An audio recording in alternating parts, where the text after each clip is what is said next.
Motherhood. 1 minute, you're mom of the year. I love you, Mommy. Then the next, not so much. From bath time to bullying, from potty training to puberty, parenting is full of challenges. But one thing is for certain, you are not alone. Welcome to Modern Mom Probs. I'm your host, author, mother, parenting expert, Tara Clark. Join me while we tackle today's modern mom problems. Welcome back to another episode of Modern Mom Probs. I'm your host, Tara Clark. Today, we're going to talk about mom rage. And I'm so excited because I have Libby Ward with me. Lib, I have to tell you, this is the first time that I had a guest come back a second time. So let me do a quick introduction. Libby Ward is a one and only. She is a force of nature. She is a mental health advocate, content creator, and honest mom. With over 1.5 million social media followers, Libby is a bona fide sensation who goes there, I'm using that in air quotes, goes there with all topics modern motherhood. So as I mentioned, this is the second time you're back. I love you so much. Lib, welcome to the show. You are so sweet. Thank you so much for having me. I love you. I love you a lot, and I love your content, and I love that we're going to talk about this, and I'm just so excited to be here today. Well, I'm glad that you're back. So for those listening right now who don't know who you are, tell us a little bit about yourself and how you got to where you are today. Okay, so I'm Libby. I'm a mom of two. My kids are 6 and 8 now. I'm from Canada. And I started making content on TikTok in March 2020, the beginning of the pandemic, because I was lonely and drowning, and it seemed like a lot of fun. Social media to me before that was really like curated and aesthetic and made me feel a lot of like guilt and shame and like I didn't fit in and didn't belong. And so TikTok was really like the place that opened the door for me to realize that I wasn't crazy for struggling in motherhood. So I started making content on there for fun, mostly comedy content. And then it sort of shifted into sometimes comedy, sometimes I'm going to make you cry, all of the feelings. And I just loved connecting with women and mothers and talking about mental health and trauma and motherhood and the intersection of all of those things. And so it grew on TikTok, and then I moved to Instagram, and then that blew up. And then I was going to go to get my master's to become a teacher. And a week before I was like, nah, to my husband, I'm like, I think job. And that was about a year ago. That was September 2021. And so I've been doing this full time for about a year. And so now I'm a full-time content creator and speaker and mental health advocate. And I love what I do every day. And I'm so glad that you do it. And for the millions of people that follow you, we're so glad that you do it. So you have a now viral video about mom rage. It even landed you on the Tamron Hall show. So tell me about this video, and why do you think the topic of mom rage resonated with so many people? I think it resonated because I was speaking to the fact that it's not always mom rage. I think that as women, a lot of us are frustrated, we're worn out, we're exhausted, we're burnt out. And it's all because of these unrealistic expectations that society puts on us. But when we have negative feelings about it, when we struggle, when we're depressed, when we're anxious, when we're overwhelmed, society says, well, you just need to fix it yourself. And it's just another thing for us to fix. And it's almost like this gaslighting of all of these things get put on our shoulders. It's too much. And rather than looking around and saying, how can we change society? How can we change partnerships and relationships? How can we change the expectations? We say, well, women, you need to fix yourselves. It's a rage problem. It's always mom rage. And I think we need to start making a distinction between what is actually mom rage and what is just a natural emotional reaction to the unbelievable pressure and unrealistic expectations that are on our shoulders. So I think it really resonated because it made women feel validated. Like, no, I'm allowed to be angry. Like, I'm allowed to be upset by these things that are happening. It's not just a mom rage issue that I need to fix. It's actually a societal issue and an expectations issue that needs to be fixed. And it shouldn't just be on mother's shoulders. So I think it really resonated because it made a lot of women feel validated in their frustrations. Yeah. Yeah, that's exactly what it is. So like, we'll backtrack for a second because I sort of just jumped into talking about mom rage, but I feel like, let's like sort of define the topic of mom rage. How would you define mom rage? That's a really great question. So I'd love to tell a story, actually. Can I tell you a story Yeah, about please do. how I had my first baby and I loved it and I loved being a mom and I had like really high perfectionist standards and I was pretty good at meeting them and I felt awesome about it and awesome about myself and it was just wonderful. And then I had a second baby and my world came crashing down and he didn't eat or sleep very well for nearly a year and it made me go into a deep, dark depression. And how that manifested was in rage, was in anger and rage Mm-hmm. and frustration. And a lot of the information that I had gotten about postpartum depression was about sadness and apathy. And I didn't feel sad. I didn't cry. I was mad. I was pissed off at the world, mad that my Mm-hmm. husband had to go to work. I was mad that my friends didn't have kids. I was mad that my toddler still needed me, that my baby didn't do what babies were supposed to do. And I was mad at myself for being mad at everyone else. Like I was a rage machine. Did it Mm-hmm. always come out? Most of it, no, most of it was internalized, but it ate me alive. And then sometimes it did come out. And then I found myself so overwhelmed and so overstimulated and drowning that I all of a sudden was having outbursts of mom rage. And I was Mm-hmm. reacting to my kids in a way that I never wanted to, and that Mm-hmm. wasn't part of the plan, and that I didn't want to be like. And so for me, mom rage is like this hinged anger, this like resentment and anger and just frustration that can come out in many different ways and sometimes doesn't come out. Sometimes people will think they don't struggle with mom rage because it doesn't come out, but we are feeling it inside and it's affecting so many other things in our life. Mm-hmm. So for me, mom rage is just a lot of anger basically, but I have really had to start pulling apart, like, is this mom rage that I need to work on controlling? Or is this not actually mom rage? Is this legitimate frustration that we need to try and find solutions to, and not blame it on me just having to try harder? If Yes. that makes sense. Right. Like that you're failing in a certain aspect or something like that. Right, Yeah. right, right. And I think like as women, we internalize a lot of the ways that we can't show up as the moms we want to be. And when society labels everything as mom rage, then that just makes it even worse and making us feel like, oh, it's a mom problem. It's a me Mm-hmm. problem. It's something that I have to fix. But really, we wouldn't be having these extreme legitimate feelings of frustration if we were more supported. So it's Yeah. really separating that. Is it an internal thing? Is it because some of us do just have more anger than other people? Is it something that I need to work on? Or is it something that is more to do with external factors? So for me, true mom rage is the stuff that we need to work on ourselves on the inside.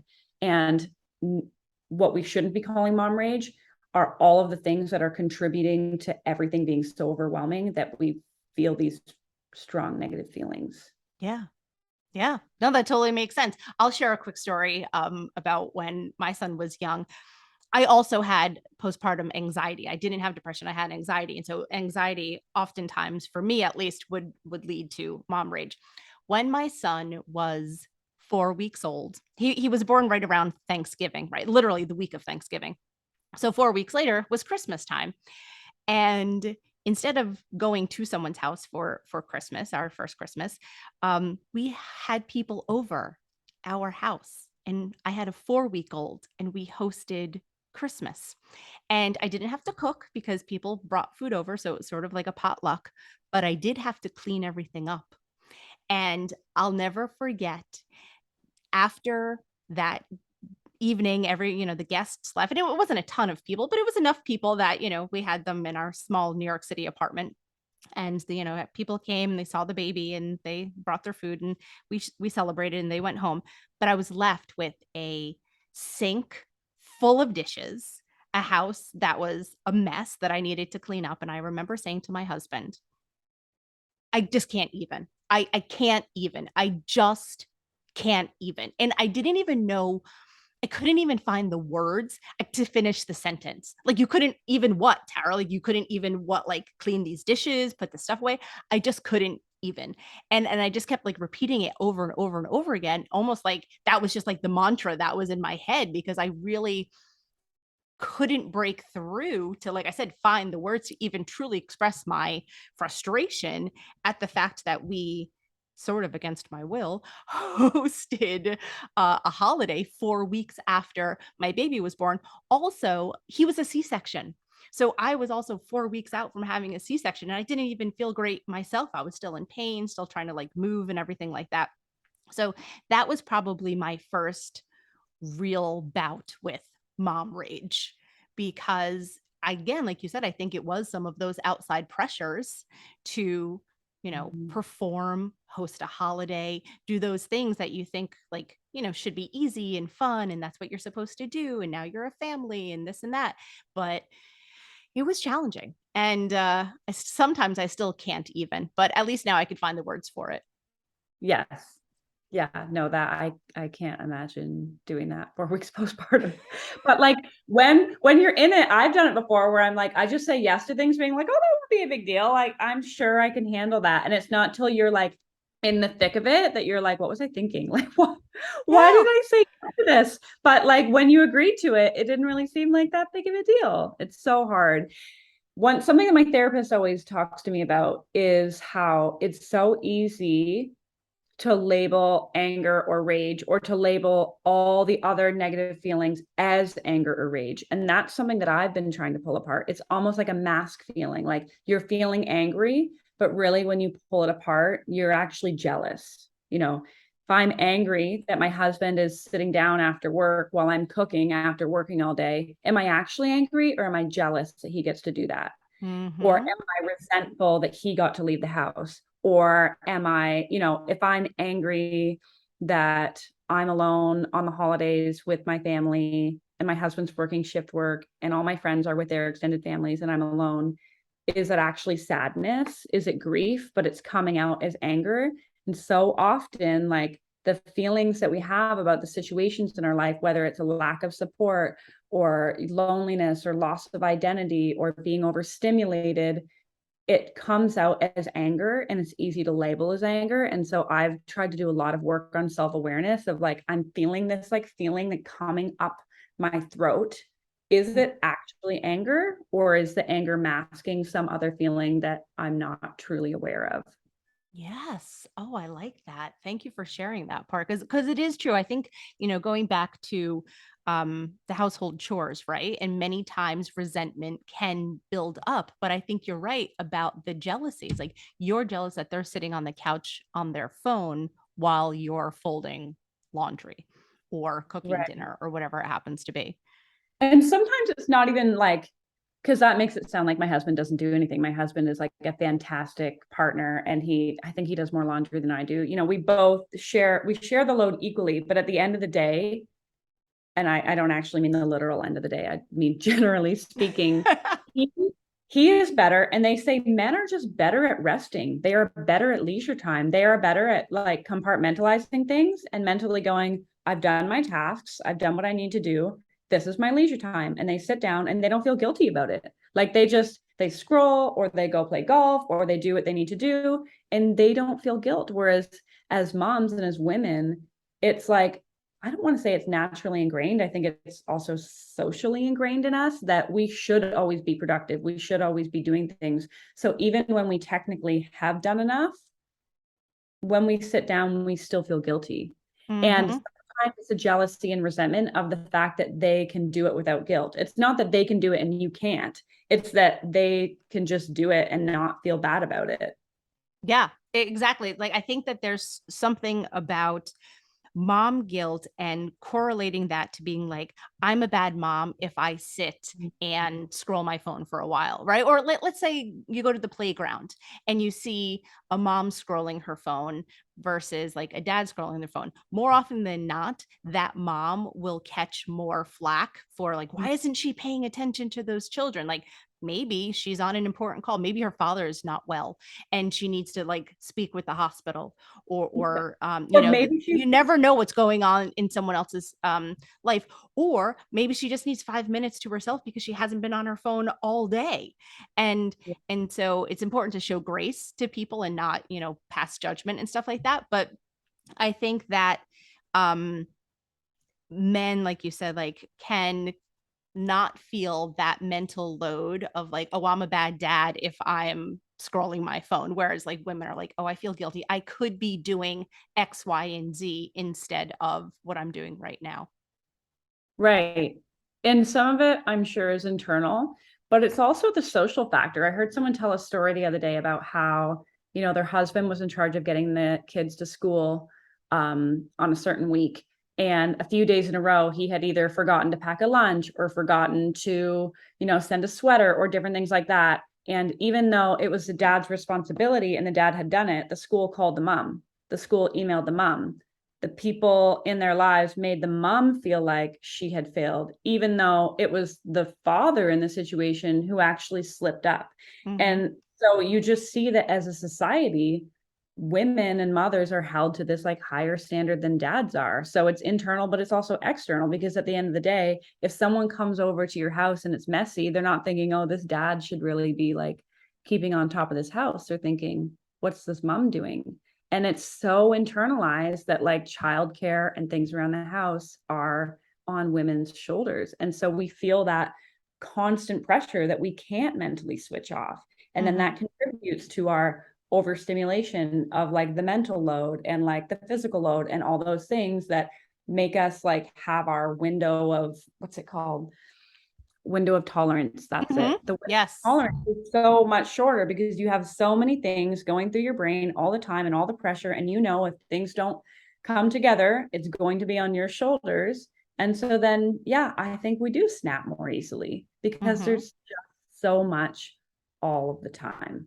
Right, exactly. And going back to that window of tolerance, on my podcast, I had this amazing woman. Her name is Maggie Nick, and her Instagram account is called Parenting with Perspectacles. And she was talking about being at a 10. And we were talking about both children's emotions and parent emotions, but let's just for the time being talk about parent emotions, right?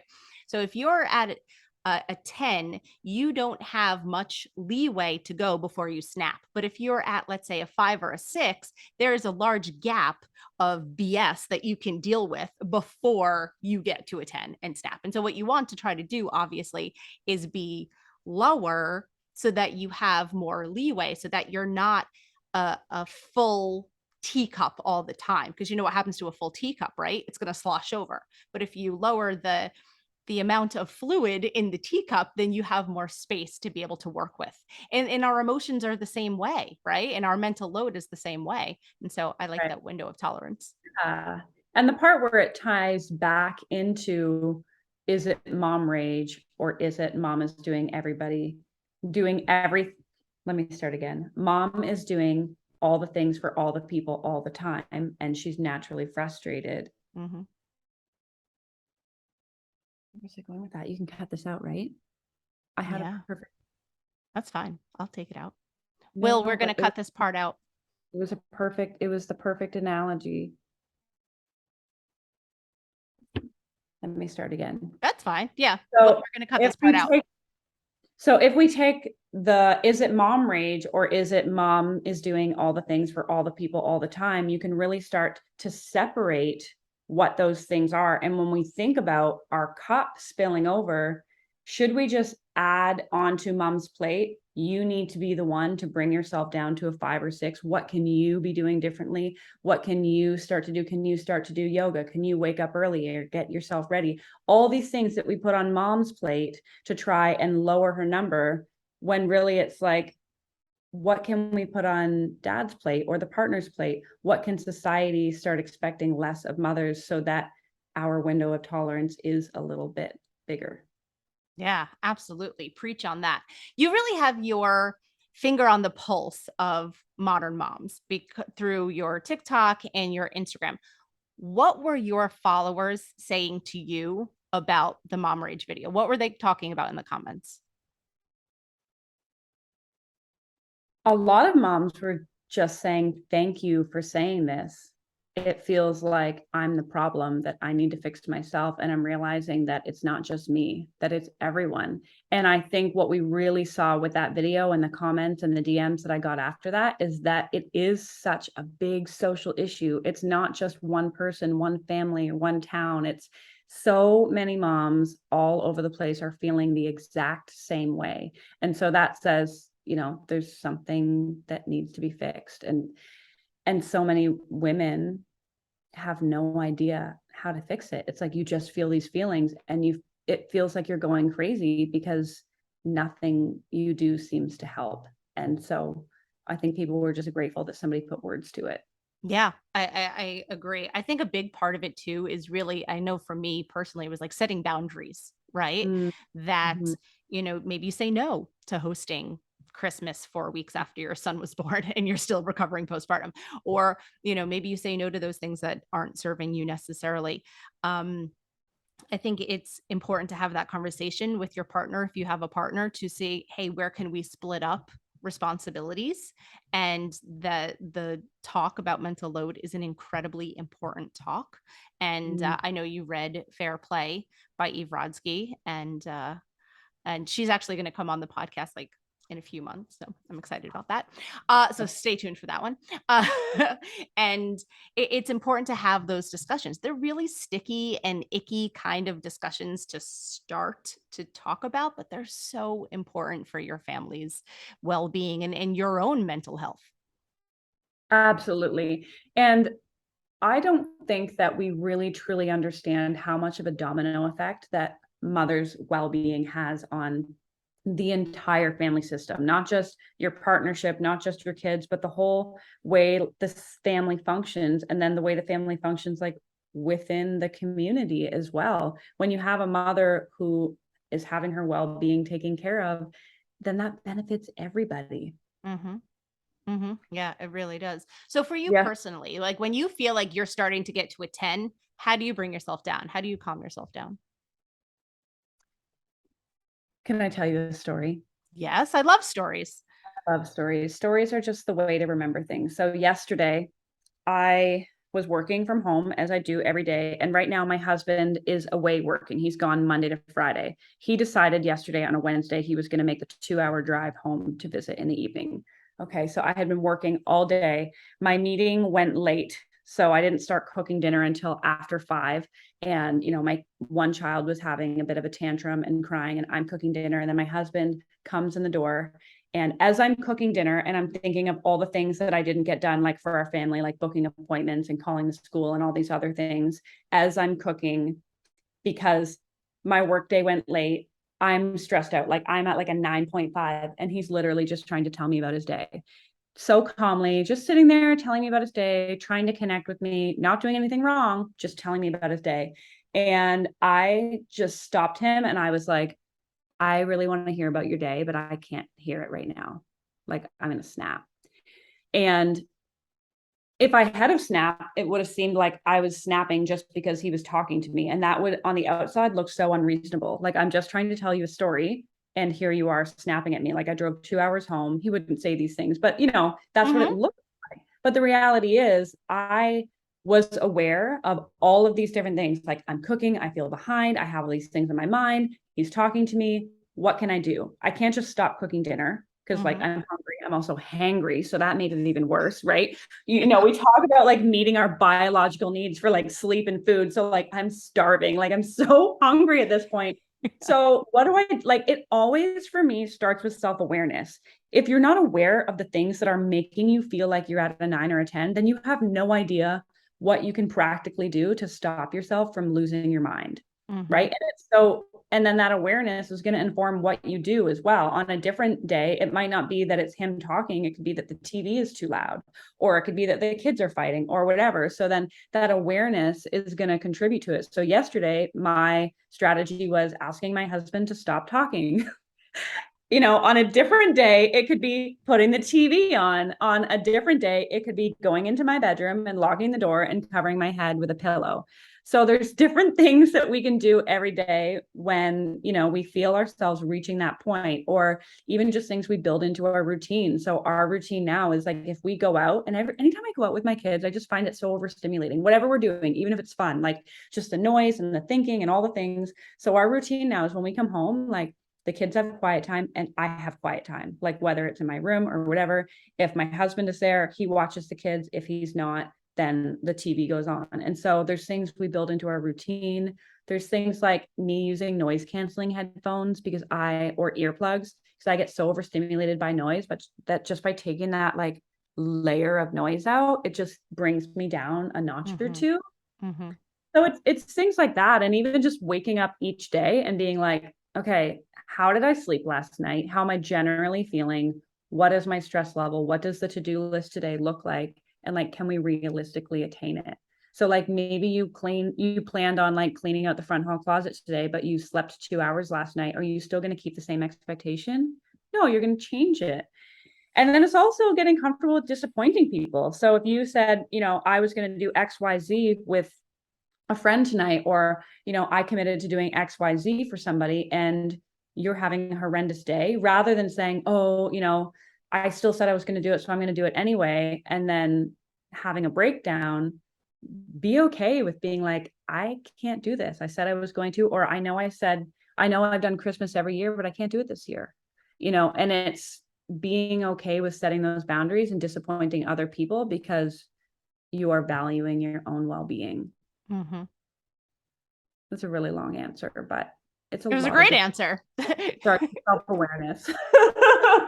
It does. It really does. I think, whether you call it like self-awareness or mindfulness, whatever you happen to call it, it really is important to check in with yourself to say, like, this is how I'm feeling. I'm starting to feel that nervousness. I'm starting to feel that anxiety sort of creeping up a bit. Like you said, you feel it in your throat. I tend to feel it in my chest. And so when you start to feel that, you need to like put your hand up and say something and advocate for yourself and say, like, I love you, sweetie. I'm glad you drove home and I want to hear your story, but I need to finish cooking dinner, or, whatever it happens to be. Right. And the thing that doesn't work, that I think a lot of women try, is shaming themselves out of being at a 10. Oh, well, you shouldn't be at a 10. The kids were well behaved today. Oh, well, you shouldn't be feeling stressed out. You should be grateful your husband came home. Oh, well, you shouldn't be at a 10. Your mom took the kids this afternoon for a bit. You shouldn't feel this way. You're invalidated in feeling this way. And we do it to ourselves all the time. And we think that by convincing ourselves that it's not that bad, that it's going to make it feel less bad. But really, it just makes it feel more bad. Like, Yeah. really, it takes our energy and our time, like in shaming and guilting ourselves out of feeling like you're about to snap, than doing something differently so that you don't snap. Yeah. It's sort of like backwards in a certain way. Right. Right. It's like, just don't waste your time guilting yourself and shaming yourself about it. Spend that time being like, what can I do to stop myself feeling worse? Yeah. Do you rage clean? Do I rage clean? Yeah, it's few and far between, but it comes. And when it comes, it's like, I am on a mission. Like, I am on a mission. And it feels good when I'm done, to be honest with you. It does, right? Like, I know people like joke about rage cleaning or say like that's a bad thing, but like, I don't know. Sometimes I'm really detailing the heck out of that refrigerator, and, and then ultimately it feels good. And I probably would not have found the time to do it otherwise. So there's a time and a place for rage cleaning. Right. Absolutely. And just like putting that emotion into something, right? Productive. Yes. There is an amazing book. I don't know if you've heard of it. It's by the Nagoski sisters, Amelia and I forget the other sister, but it's called Burnout. And so they talk about the stress cycle that our bodies go through, because we're always going to have stressors, right? Mm-hmm. Like, it's dumb to think that we're just going to get to a point where life is not stressful. Like, there's always things that are going to be coming up. And they talk about like the scientific research behind what actually helps us to like move through the stress cycle instead of just stopping it, like moving through it. And they've got like 5 different strategies that are pretty straightforward that can help you to move through that. Mm-hmm. And I just think it's so powerful. One of them, for example, is like exercising, which of course we're like, yeah, we know we don't have time. But another one is just like a grounding hug. And there's like a method, like the type of hug. Like, it has to be like, you both have to be standing. It has to be like a certain length of time. And like, it actually like releases stress hormones like from your body and like lets them go. And so there are these just, I don't know, just different things we can build into our lives that just like bring us down a couple notches. But what comes with that is having a partner or a support system who allows for that, right? Sometimes it's just really overwhelming when people are like, oh, make sure you're exercising, or make sure you're doing that, or make sure you're doing that. And if there's nobody else in your life who is willing to take over so that you can do those things, it makes doing those things even more stressful. Yeah. Yeah. Does rage cleaning count as working out? I mean, if you're sweating, I think it Right? I feel like that counts as movement because thought oftentimes movement is one Yeah, of those things. And so absolutely. I'm And it's gonna, like doing something from start to finish too. Like there's something so therapeutic about being like, I started this and I finished it, and look what I did. Because as moms, like so many times you either don't finish things or you do, and within a moment it's undone. So there is something like so therapeutic about being like, I cleaned this fridge and it's going to stay like this at least for 18 hours. For at least a little bit of time, I'm going to feel so productive and that I like used my energy for something good. yeah, we're using our power for good. Yes, exactly. Exactly. Libby Ward, thank you so much for being here. Tell everyone where we can find you online. You can find me on social media at Diary of an Honest Mom, TikTok and Instagram, and on my website, www.diaryofanhonestmom.com. Awesome. What's next for you, Lib? What's next for me? I mean, hopefully one day I'll write a book. I'm doing a lot of public speaking. I am releasing a journal, actually. I just wrote a guided journal on building up self-awareness. So a lot of moms in my community have been benefiting from that and setting realistic expectations and fighting mom guilt and all that fun stuff. So right now it's available for free on my website as a download, but you're the first person I'm telling I'm actually making it into a printed journal. So keep your eye out for that. Awesome. That's amazing. Libby Ward, I adore you. Thank you so much for being here. Thank you.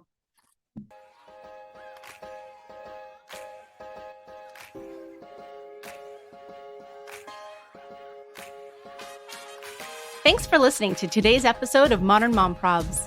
I hope you enjoyed our deep dive in today's problem with me, your host, Tara Clark.